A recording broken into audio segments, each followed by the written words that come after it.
Hi everyone, this is my short video on my slant on a Japanese toolbox. I'm not going to show you how to make one, there's loads of videos out there on YouTube.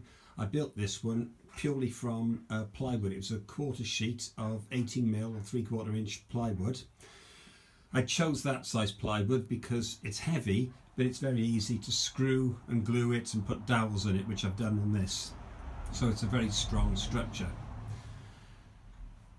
The paint job, I was going to do like a Viking paint job, to be honest. You can see the runes on there, but I realised I can't draw to save my life. So when I thought about doing some of the things like Odin's ravens and all the other Viking stuff I was going to put on there, I realised I couldn't do it. So I've actually done it in dazzle camo, which battleships used to have in the First World War.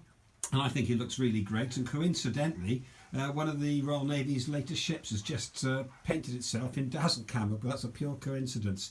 Anyway, I'll show you my slant on this. I've made it slightly different to a lot of the toolboxes that you do see on YouTube. It fixes in the same way with a wedge. So let's remove the wedge.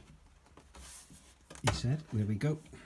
I'm trying to do this one-handed, obviously. And the lid lifts off. And to put it back.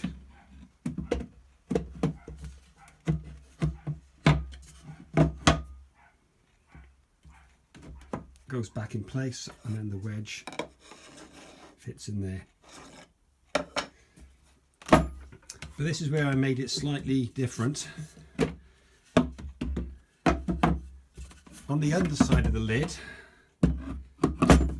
you can see I've put a square bracket which fits on there, and I put some hook screws and magnets to hold my tools.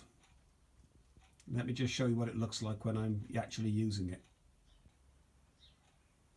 There you go, and I worked on the basis when you're doing a job with hand tools, excuse me, you're probably only going to use something like these tools here, a square, a screwdriver, a bradawl, a spirit level, and of course the tape measure.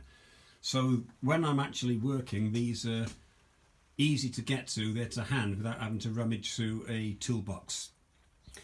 To make the maximum use of the space in there, I had to cut notches in the end of the top tray so the lid would fit with the bracket. I could have made the tray go lower, but that would have reduced the storage capacity for larger tools, such as I've got a block plane in there, hammers, small Japanese saw, etc.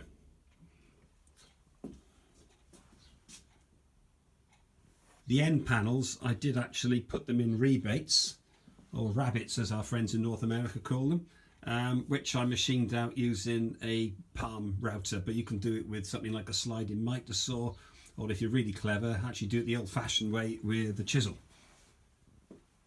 So I hope that gives you some idea what to do with one of these toolboxes. It just makes it a little bit more flexible than most of the ones I've seen on here.